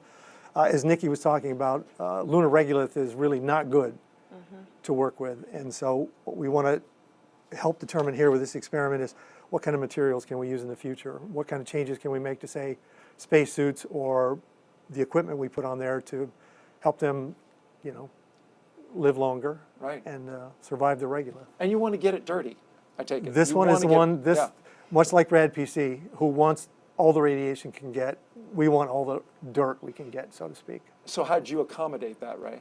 So this payload it's not on the bottom deck, facing the moon. It is kind of facing outward though. So that wheel is exposed outward. It's not covered by any of that gold MLI you see on the rest of the lander, so that when we land, anything that kind of puffs up will go and hit those materials, and you'll be able to study how they affect all those. And if you don't get enough regolith on it, is there anything you can do to help it out? I think a lot of the other payload ops will help it as well. Maybe we'll toss a cold gas thruster their way if they need a little more. We'll play with that. But they should be able to get covered pretty well. There's literally a negotiation going on right here. Yeah. It's like, okay, we'll take that, right? That's a good idea. Wow, ideas coming out on a live broadcast. I love that. All the work that's been done. You had 5 of these. You must have been pretty busy. I was. It's very challenging, but it's a new paradigm. And these are low cost, more risk tolerant. And the teams that worked on them have worked hard for the last 4, 5, 6 years. I really appreciate their effort. And NASA's job is to help them get to the moon and help us all get science. Absolutely. And Dennis, before we let you go, a human interest note. You told me that you invited your mother, 90 years old, to come watch this launch as something to mark off her bucket list. Absolutely. It just happened. How did that go? Oh, she loved it. Right up front, loved it, especially the sound. She took the video, and she was all smiles. And she has an engineering curiosity, right? Right. She was, back in the early 50s, she had a scholarship to Montana State for an engineering scholarship, which unfortunately she couldn't go, but she then jumped into the Navy, came out as an electronics tech. So maybe that's where my interest in engineering comes from. She must have been proud watching that rocket fly with your 5 missions aboard. She was. All right, Dennis Harris, thank you very much for joining us. Appreciate you taking the time, and good luck with all of the payloads. And good luck to you guys. I'm really looking forward to it. All right. Well, now we are going to step aside while we await our next big milestones, the second burn of the second stage of the Falcon 9 rocket, and then the separation of Firefly's lunar lander from the SpaceX second stage. Now, we're going to return for that and more in about 20 minutes. We'll have more payloads. There's 2 more left if you've been counting. We're going to talk about those. We'll also see that tremendous video as we watch Firefly hopefully release from the second stage and drift off into space. That's all coming up in a bit. Again, 20 minutes from now. Hope that you'll come back and join us. Take a little cat nap. We'll be right here, and we'll see you then.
bye, honey. This is a spacecraft you've been working on for so long, and then you saw it take off, and now we've been flying for about 47 minutes. What's your sense of how the team is doing, and how are you doing at this point? My heart rate's come down a little bit. It's definitely very special to see it go. I think the team now, especially that team back in Texas, really this is where they're locking in. So, you know, we're about to go into payload deployment. The lander's powered off right now, but it will soon start that automated sequence to power on. So this is really where we start. So just a lot of anticipation building. A shot on your screen now of that team that you're talking about from just outside Austin, Texas, the Firefly Aerospace Mission Operations Center. And the team is all there and, as you say, focused on the next steps. The company is, of course, based in Texas. They developed and built the lunar lander that is carrying, among other things, 10 NASA payloads. And if everything goes as planned, in 45 days, that Blue Ghost lander, which is uncrewed, there are no people on board this is purely a robotic mission. If everything goes as planned, it's going to land on Mare Crisium in the northern hemisphere of our moon. It's an area that, of course, NASA wants to study and was chosen specifically for that reason. Yeah, absolutely. That place, you know, Apollo has visited there. We also believe future missions will want to go back there. So it's a really important place to go, gather data, and just prepare for what's next. We still have a few more NASA payloads to cover throughout the show. We've talked about 8 of them. And now, finally, the last 2. Last 2. You ready? All right. Let's talk about it. And it starts with LUGRA, an acronym for Lunar GNSS Receiver Experiment, which was developed at Goddard Space Flight Center. LUGRA is one of the very first demonstrations to test GNSS signal reception and navigation on the lunar surface, right? These are satellites going around the Earth, but we're using them to develop location on the moon. GNSS is the Global Navigation Satellite System, which is commonly thought of as GPS. Of course, that's the American Satellite System nomenclature for it. If successful, this would pave the way for operational use by future lunar missions, such as the Orion spacecraft, the planned lunar orbiting station called Gateway, and robotic and human landers. Ray, of course, Blue Ghost is using different navigation to get there, but imagine if you could use GNSS. Yeah, that'd be really amazing in the future. You know, quite like use your phone, pull up Apple Maps, Google Maps. You want to put in a place, you go exactly there. That's the future of what could happen on the moon. And that's pretty cool. That would be an advantageous thing for anything going to the moon, right? How did you get this mounted on the spacecraft? Yeah, so LUGRA is mounted on our top deck. It's on one of those two-axis gimbals. So LUGRA shares a panel with NGLR. And this is a really special payload. This was in partnership with the Italian Space Agency. And so, yeah, we're excited to have that and get it operating. First equipment for the Italian Space Agency to have on the surface of the moon. We know they are very excited about this. Let's talk about our last payload now, the final one. This one really kicks in right about the end of, right when they were landing, right? As it kicks up a plume. It's SCALPS, and it stands for Stereo Cameras for Lunar Plume Surface Studies. It was developed at NASA's Langley Research Center in Hampton, Virginia. SCALPS is an array of cameras placed around the base of the lunar lander to collect imagery during and after descent. Those images will then be compiled to produce a 3D view of the surface, and not just for the novelty of it. As trips to the moon increase, the number of payloads touching down in proximity to one another will also increase. And you see it there as it's mounted on the Blue Ghost lander, and now you're seeing an animation of it landing. Scientists and engineers, they need to be able to accurately predict the effects of landings and how much of that regolith, which we know is harmful, gets kicked up on instruments and equipment. Yeah, absolutely. SCALPS is really going to be gathering so much data. It's the only payload that's powered on during descent. And just like you said, is exactly right. It's gathering data. It's seeing the lunar surface, what happens right before, at, and after landing. So SCALPS has flown before on a previous mission. This is their second time. We're excited to fly them. It's our first time with them, but it'll really inform all those future missions when they go to land on the moon. All right, very good. Thank you, Ray, for the breakdown. Blue Ghost will deploy in about 15 minutes from now. And Ray, what can you tell us about the journey it's going to take to the moon? So the journey to the moon is going to be elongated. It'll be 45 days in orbit. And we really want to keep everybody updated with us as we go along this journey. So we'll be doing daily updates on our mission page and our X channel. We'll also be doing weekly updates. And so these will be updates coming from the Mission Operations Center. And we'll release them on Thursday afternoon on our social channels. So we'll really want everybody to kind of go with us on this road trip to the moon. Video updates from the team, not video of the moon. Correct. That will come later, but this will be a really great way for you guys to engage with the audience and show them the progress that you're making. Absolutely. You know, there are going to be times during orbit and the surface where we'll share photos and videos, but these weekly video updates will really be coming from our Mission Operations Center, from those engineers that are operating the spacecraft. All right, looking forward to that. Spacecraft separation will be just the beginning for Blue Ghost. Here's more on what we can expect on Blue Ghost's mission to the moon.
All right, joining us now to talk about NASA's reaction to the progress Firefly Aerospace has made so far in the Blue Ghost mission is NASA Deputy Administrator Pam Melroy, former NASA astronaut as well. Thank you so much for being here.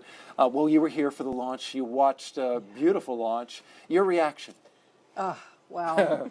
Well, I think it's easy to forget at a moment like this how much work goes into, how many things have to go just exactly right. So I'm excited. My congratulations to Firefly, to SpaceX, to the NASA team, everybody who played a part in this, including the people who put the instruments on it as well. There's a lot of work to do yet, but it is just amazing to achieve this, and it was such a gorgeous launch. Right. I mean, beautiful. You had the moon up there, nearly full of waning gibbous, Yes. 97%. Yes. Want to make sure we get that right. But yeah, and then you could see it. It was such clear conditions. Yeah, and I think what's interesting is I've seen so many launches that were going to the space station, and they disappear quickly. They're going up the East Coast, and they're gone. And so the trajectory is just so noticeably different. You're like, oh yeah, this one's going somewhere else. It's really exciting. It seemed louder than normal because I've seen a lot of launches like you, and it was powerful as well. Well, I want to ask you about a couple of things. There's a lot of hard work ahead. Of course, Firefly Aerospace, as Ray has been telling us throughout the broadcast, it's got some challenges, right? They've got to land on the moon, which is not easy, and that's the nature of this program. So what would you say as part of the leadership here at NASA to the Firefly team about the work they have ahead? Yeah, well, this is a great moment, but I think what we all know is that you can celebrate a moment and then you have to move on. There's a lot of work ahead, as you pointed out. This is incredibly hard. And I think my message to the Firefly team is congratulations for getting where you are, but keep your eye on the ball because you got a lot of work going. But I think one of the other important messages is we do this as a team. This is a team sport. And so the collaboration within the Firefly team, but also with your partners is really important. NASA has your back. We know that we're all doing things for the first time. So we just have to work together to solve any problems that come, and then we'll be successful together.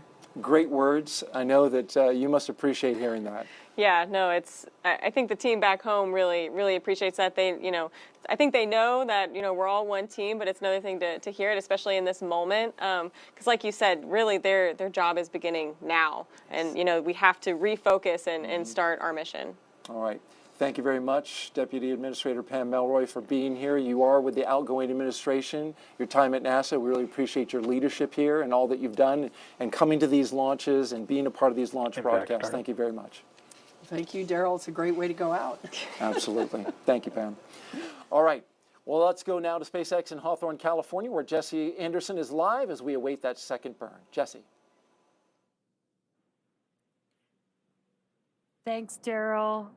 We are actually currently, as you can see on your screen, in that second burn, SES-2, here right now. This burn is a very short burn, and we've got live views of the NVAC engine there ignited on your screen, again carrying the 2 lunar payloads on Falcon 9's second stage. This burn will last just over a minute long. And this MVAC engine, the thrust on the MVAC engine is about 220,000 pounds of thrust. So even though this burn is only a minute long, it provides a lot of thrust for the vehicle to carry those payloads to its targeted drop-off orbit. Again, this is the second of 3 burns that were in for the MVAC engine for this mission today. We are coming up on the nominal orbit insertion. Perfect timing. We have the conclusion that is MECO-2 of that MVAC engine burn, and we also heard that call out for a confirmation of good orbit. So it looks like we are on track for the first payload separation in just a few minutes from now.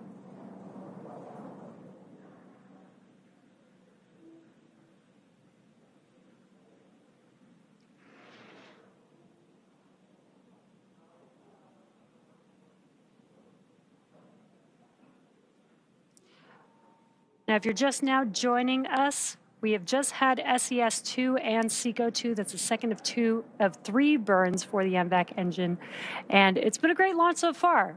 Next, we have the deployment of Blue Ghost coming up here in just about 4 minutes from now.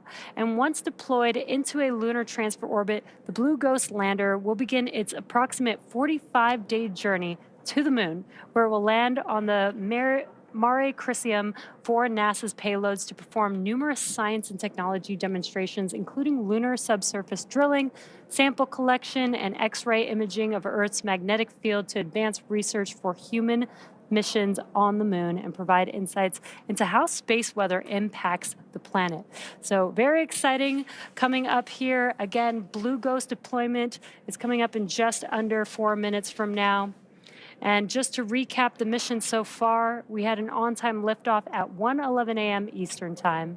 And everything has been proceeding nominally. We had a good stage separation, which occurred about 2.5 minutes into flight. That was followed by a successful landing of Falcon 9's first stage on a drone ship. Just read the instructions. And that was also the 5th flight and landing for the specific booster that supported tonight's mission. And for those of you following along, that booster also supported NASA's Crew 9 mission, RRT-1, as well as 2 other Starlink missions. Now, just before the T+8 minute mark, we had a successful second engine cutoff for SECO-1, and that was also followed by a confirmation of a good orbital insertion. And that was the first burn of the second stage engine. The second one, again, just completed just a few moments ago. Now, the vehicle is currently coasting with the payloads attached. And we are a couple minutes away from the first deployment of our first spacecraft. Again, that will be Blue Ghost. And there you can see an awesome live view of the Blue Ghost spacecraft on board Falcon 9's second stage.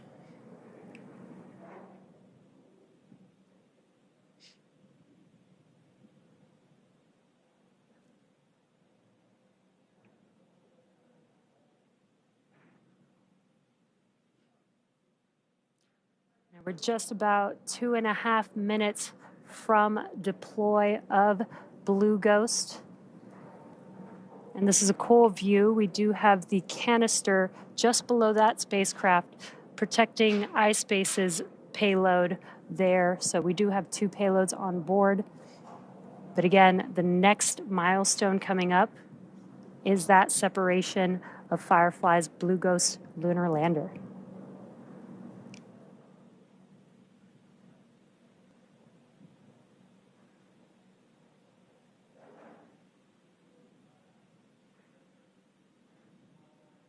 Just as a reminder, once Blue Ghost is deployed from Falcon 9's second stage, it will have about a 45-day journey on its way to the moon, and then it will have about 14 days of lunar surface exploration. So this is a pretty exciting mission. Very excited to see the spacecraft begin its journey here in just about 1.5 minutes. And once again, there you can see a live view of Blue Ghost there on your screen, still attached to Falcon 9's second stage. We're anticipating deployment in just about a minute from now. I'm getting some really awesome, cool views. This is looking aft at the MVAC engine with a beautiful Earth in the background. These lunar missions are really cool because the Falcon 9 vehicle gets to get really far away from Earth, and we get these awesome Earth views.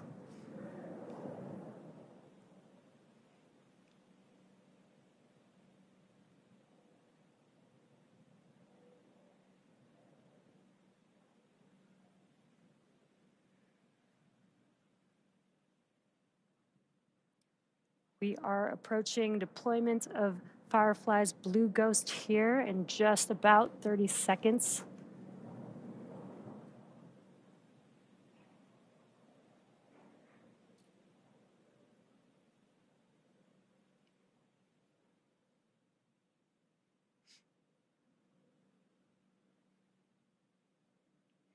With these live views that you're seeing here, we should be able to get a really good view of deployment here coming up in about 10 seconds or so.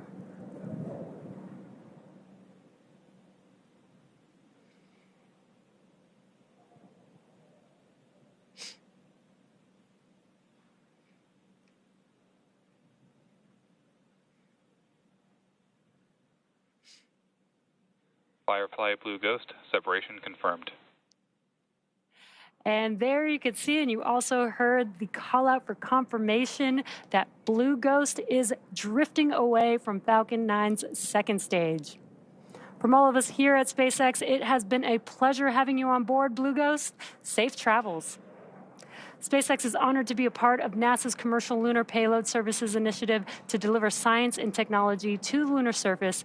And we want to thank Firefly for entrusting us with today's historic Operation.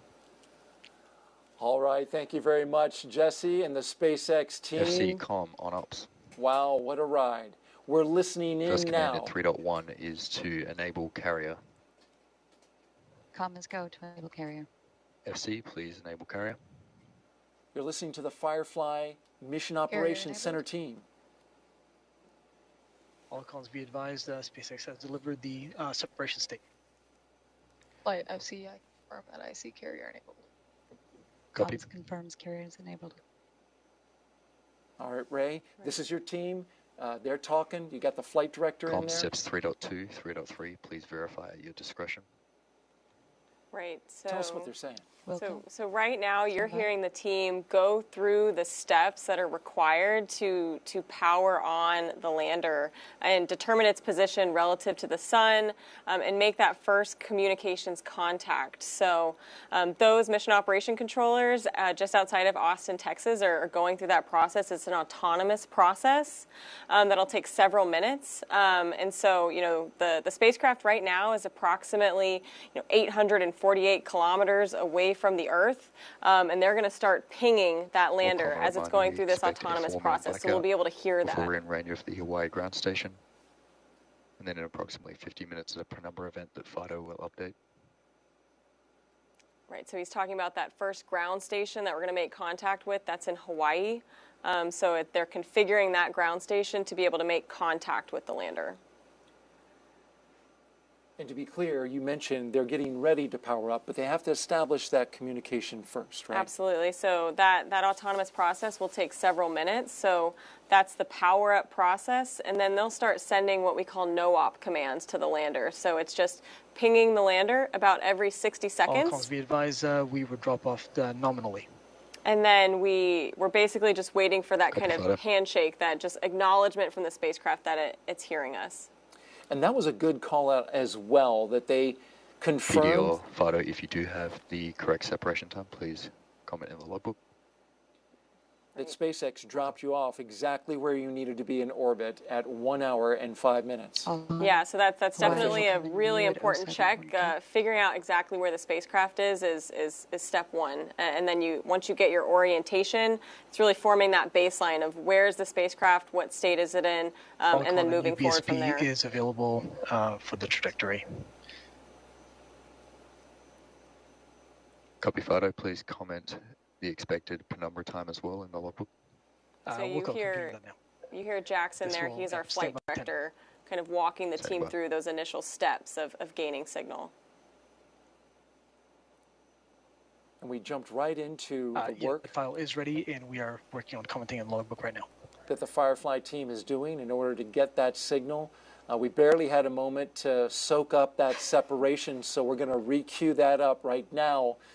Ray, and I want to get your thoughts as the sun participated in a little bit of drama as it separated to go to the moon. Yeah, you couldn't ask for a more perfect shot there with the sun in the background. Look at it go. Sunburst. It's beautiful. I need a frame of that. But yeah, you see it. I think how she stated it's drifting away. That's kind of a bittersweet thought, but it's on its way to the moon. That was an incredible shot. The sun. Yeah. You couldn't have intentionally framed that up any better with the sunburst. Just we planned it exactly that. Well done. Thank you. Well, the team is continuing to work, and we heard a little bit of flurry of activity because, as you mentioned and have talked about throughout the show, that this is the moment where the Firefly team really engages, the moment to acquire the signal from the spacecraft. If you're just joining us, we launched at 1:11 and 39 seconds a.m. Eastern Time from the Kennedy Space Center in Florida on a SpaceX Falcon 9 rocket carrying the Blue Ghost. We expect rate damping in approximately 18.5 minutes. Then we traveled, did a couple of burns for about an hour and a half, flying with various coast phases in between there. And then you just saw the separation at 1 hour and 5 minutes. And now, myself, Daryl Nail with NASA, and Ray Allensworth, Spacecraft Program Manager with Firefly, are listening in to the communications that the team is doing as they work to acquire the signal. Yeah, and this signal, it can take anywhere from between 5 and 30 minutes to get that signal. Anywhere in that is considered nominal. So we're right at the very beginning of that phase. And so, like you said, the team it's now time to lock in. They're all focused. They should start getting data very soon on those consoles. And we're going to stay with it for a fair amount of time. The path to the VSP is available in logbook. We're going to stay with it in order to see if we can get an early AOS, but understanding, as you mentioned, that this is not exactly an exact science, right? I mean, this spacecraft is moving in its orbit, and you need a good lineup of the antennas on the spacecraft and those on the ground. Absolutely, you said it exactly right. You have to get the spacecraft in the right spot, lined up with that first ground station in Hawaii. So there's a little bit of margin as to when exactly that'll perfectly line up. Like I said, anywhere in that time frame is considered nominal. But we'll start pinging that lander soon as it goes through this autonomous power-up process. Let's talk a little bit about the path ahead. Once, assuming we get an AOS, What happens then? What will we see happen in the next few hours and then days? So when we get that acquisition of signal, there's some very initial... Allcom be advised, SSC has AOS, standby. Oh. That was AOS. How about Incredible. that? We have acquisition... Con, please monitor your alarms. We have acquisition of signal with the Blue Ghost lander. Flight, GNC, and ops. I confirm That's we incredible. booted safe flight in idle mode, which is phenomenal. Good. Okay, good. They took a minute to clap and... Call out step numbers that you can verify in procedure 101. And so just a brief moment there, you saw your team applauding. I mean, you're feeling it too. Yeah, I think I might have just had a heart attack.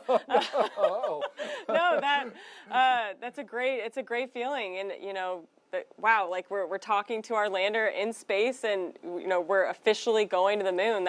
It's insane. That happened fast, right? It happened fast. That's a great acquisition of time, acquisition of signal time. So that couldn't have gone better. It has been incredibly smooth from beginning to end so far today. Your thoughts on what you've experienced as we've taken this ride into space? Yeah, like you said, I really couldn't have asked for a better launch environment. That it went perfect, and then the sky out here in Florida, it's a perfectly clear night. When that rocket took off, it headed towards the moon. You could see our launch site with the rocket flying towards it. That was an incredible moment. But really, this whole process, the last several hours, it's gone so smoothly. And then just a cherry on top to get that acquisition of signal so quickly. That's fantastic. Congratulations. Briefly, let's talk a little bit about what lies on the path a little bit further ahead. You talked about the next few hours and days. But ultimately, after 25 days, you're going to make a burn to the moon, and then you have the biggest part of the challenge of this whole thing, which is landing on the moon. Talk about that. Absolutely. So we're right. Once we get out of that Earth orbit, we'll go on a 4-day transit to the moon, and we'll do our critical TLI burn to get us into that lunar orbit. Then we'll transit around the moon for about 16 days, and we'll get in basically sequentially closer orbits. We'll go closer to the lunar surface, and so we'll start going through these rolling comms blackouts as the lander goes on the far side of the moon, before ultimately going into our final critical burn, DOI, which then initiates that autonomous landing sequence. So those mission operations controllers that you just saw in there, they'll have to say goodbye for a moment. The lander will go autonomous, and it'll take over. Our vision navigation software and our cameras on board will fully take over to get us safely to the lunar surface, and then they'll go back hands-on. While some of the payloads have orbital operations, the rest of the payloads are just beginning their mission at that time. So we'll go into a full lunar day of payload operations and collect as much science as possible. And through those 14 days on the moon, we're going to do all that science with those 10 payloads. That's going to be exciting. These principal investigators will be there watching, monitoring, and it's got to be exciting for them. And then you're going to try to survive a little bit of the lunar night. Just a little bit. So we don't expect to survive the full lunar night, but we will operate about 5 hours into the lunar night. And so we should really get to see some phenomenal activity with the regolith, that levitation that we talked about, and get some additional data, imagery, and video into that lunar night. The views are going to be incredible. I can't wait to see the imagery that you guys are going to be pulling back from the moon. It's going to be spectacular, provided that you get that landing. And it can't be understated just how challenging that is. This would be the first time in 52 years that an American company or entity has performed a soft landing. You have the opportunity before you to do it. Yeah, it's an incredible feeling. The team, though, has been really training, testing, and planning for doing just exactly that, landing softly on the lunar surface. And, if you look at our lander, we're a little bit wider, we're a little bit shorter. We've done over 100 drop tests on our landing legs, for example. We've done a lot of testing as much as possible, test like you fly, all of our software for that landing opportunity, but really doing everything to make sure that when we get to the lunar surface that we will land softly and we'll be able to fully operate all those payloads. Well, we are wishing you all the best with the landing landing. You and the entire team have done such a fantastic job integrating, working with NASA up until this point. We greatly appreciate that, and I want to thank you for being a part of this launch broadcast. You did a fantastic job, Ray. Thank you so much. This has been incredible. We appreciate you sharing your insight and your knowledge. Well, that's going to wrap it up for Firefly, for NASA, and SpaceX. Our coverage of the launch of the Blue Ghost moon lander on a SpaceX Falcon 9 rocket from pad 39A here at the Kennedy Space Center. Again, we appreciate all of you watching. If all goes well, Blue Ghost is expected to land on the moon in late February, about 45 days from now. We will bring you that coverage live right here on NASA Plus. Until then, you can find more information about the mission and other NASA CLPS launches by going to nasa.gov/CLPS, CLPS. You can also get updates from Firefly Aerospace, social media accounts that they have on X, Facebook, and Instagram. We want to leave you now with a replay of tonight's launch. For everyone here at NASA, Firefly, and SpaceX in Ray Allensworth, I'm Daryl Nail, wishing you a wonderful morning and reminding you to keep looking up. T-minus 15. 10, 9, 8, 7, 6, 5, 4, 3, 2, 1. Ignition. And liftoff. Go Firefly, go iSpace, go Falcon.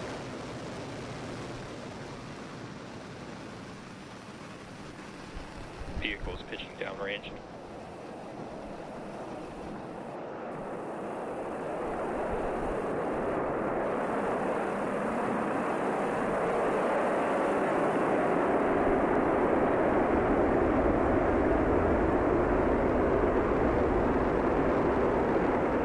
T plus 30 seconds into launch, Falcon 9 has successfully lifted off from launch complex.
The third relight of our MVAC engine, and that will be followed by another short coast and then deployment of the iSpace Resilience lunar lander. Now this burn coming up is going to be a very quick burn. It's just going to be about 1 second long, and then it will be followed by MECO 3, that is second stage engine cutoff. And we're just about 30 seconds away from that burn. And in the meantime, we do have some live views there. This is looking aft at our MVAC engine. And this is just a 1 second burn. It might not look like much when we do have SES-3, but it will be quick and just enough, exactly what we'll need to get the payload to its targeted drop-off orbit.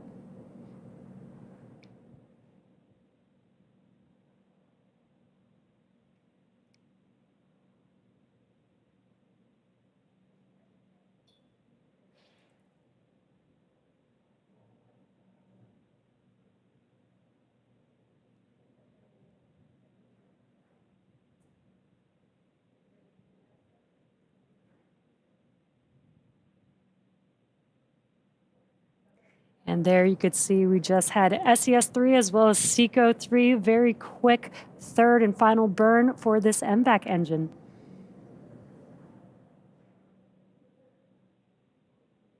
And we are just waiting confirmation of good orbital insertion.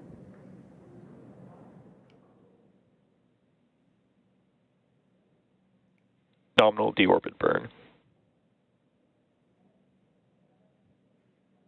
We got a good call. Burn 3, not deorbit. We got a good call for a nominal burn of that MVAC engine.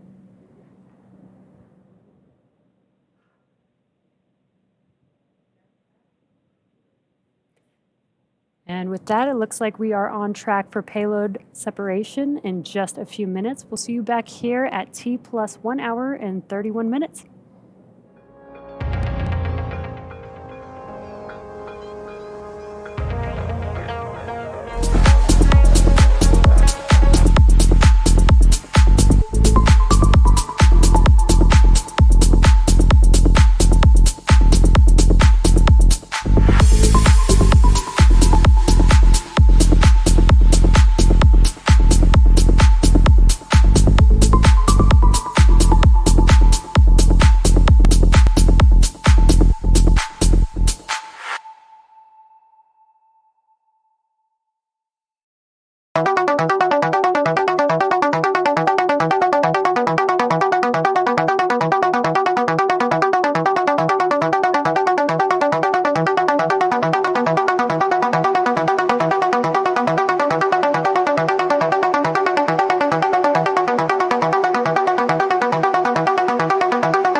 Resilience Lunar Lander, which is expected to happen at about T plus 1 hour and 32 minutes, so just under 2 minutes from now. Now, Resilience is carrying 6 payloads. Among those payloads is a micro rover called Tenacious. And during its journey to the moon, the lander will conduct a lunar flyby, and this will be the first by a commercial lunar lander, which is pretty exciting. Resilience's journey is expected to take about 4 to 5 months before it reaches the moon, and after that it will set down in the Mare Frigoris, where it will explore the lunar surface. Now we are just about a minute and 40 seconds away from payload deploy of the Resilience lunar lander. And so far we have had a great mission. We had an on-time liftoff at 1:11 a.m. Eastern Time. We had a good separation of the first stage from the second stage vehicle. First stage landed back on just read the instructions. And now the second stage, carrying the iSpace Resilience lunar lander, has already completed its 3 MVAC burns. And again, we're just a minute away from deployment of this lunar lander.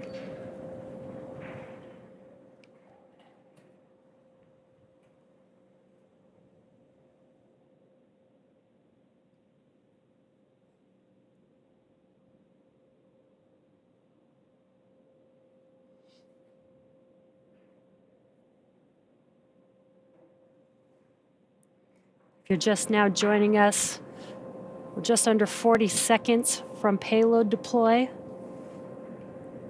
of the iSpace Resilience lunar lander. We do have some live views there. This is looking forward, where the payload will be deployed.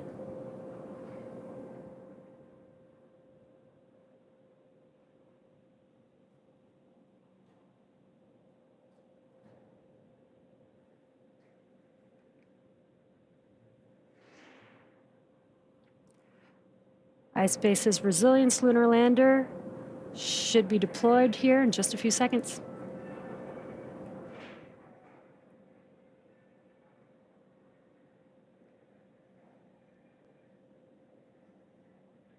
iSpace Resilience separation confirmed. And there it goes. You can see Resilience slowly moving away from Falcon 9's second stage as it begins its journey to the moon.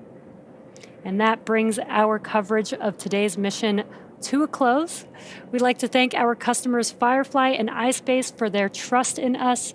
We'd also like to thank the Eastern Range and the FAA for their ongoing support of our missions. This was our 8th launch of 2025, and we're gearing up for another busy year of Falcon launches and Starship flight tests. Check SpaceX.com/launches and follow us at SpaceX on X for updates. Until next time, have a great night.